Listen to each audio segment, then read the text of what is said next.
नमस्कार, आपण पाहत आहात कल्याण बुलेटिन। आज आपण कल्याण आणि डोंबिवली दोन्ही क्षेत्रात भव्य सायकल रॅलीचे आयोजन केलं आहे। हे जे आयोजन आहे हे fit India movement, world cycle day आणि वर्ल्ड एन्व्हायरमेंट डे या तिन्ही दिवसाचे औचित्य साधून आपण करतो आहे। जवळजवळ 600 पेक्षा जास्त सायकलिस्टनी याच्यामध्ये सहभाग नोंदवलेला आहे। विविध एज ग्रुप्स म्हणजे लहान बाळांपासून ते सीनियर सिटीजन्सपर्यंत याच्यामध्ये सहभागी होत आहे। मला आनंद होत आहे सांगायला की आता आपले KDMC क्षेत्रात फिटनेसचा कल्चर आणि स्वास्थ्याचा कल्चर वाढत आहे आणि नॉन मोटराइज्ड ट्रान्सपोर्ट म्हणजे वॉकिंगचा कल्चर, रनिंगचा कल्चर आणि सायकलिंगचा कल्चर हे पण वाढत आहे।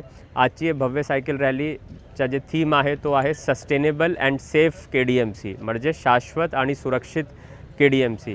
याच्यामध्ये आपण सोसायटीज बरोबर जाऊन 7 मुद्द्यांवर काम करतो आहे। त्याच्यामध्ये solar energy, waste management, rain water harvesting, tree plantation, reuse of waste water आणि सुरक्षामध्ये 2 मुद्दे ज्याच्यामध्ये इलेक्ट्रिक ऑडिट आणि फायर ऑडिट आहेत। या 7ही मुद्द्यांवर आपण काम केलं तर आपलं शहर स्वच्छ राहील, सुरक्षित राहील आणि सेफ राहील। त्याचबरोबर आजची सायकल रॅलीमध्ये सर्वांनी सहभाग नोंदवला त्याबद्दल मी सर्व आयोजकांच्या, स्पॉन्सर्सच्या, विशेष करून BK बिर्ला कॉलेज, त्यांची पूर्ण टीमच्या, सर्व नगरसेवक त्यांचाही आभार व्यक्त करतो। आपण पाहत आहात कल्याण बुलेटिन, एक नजर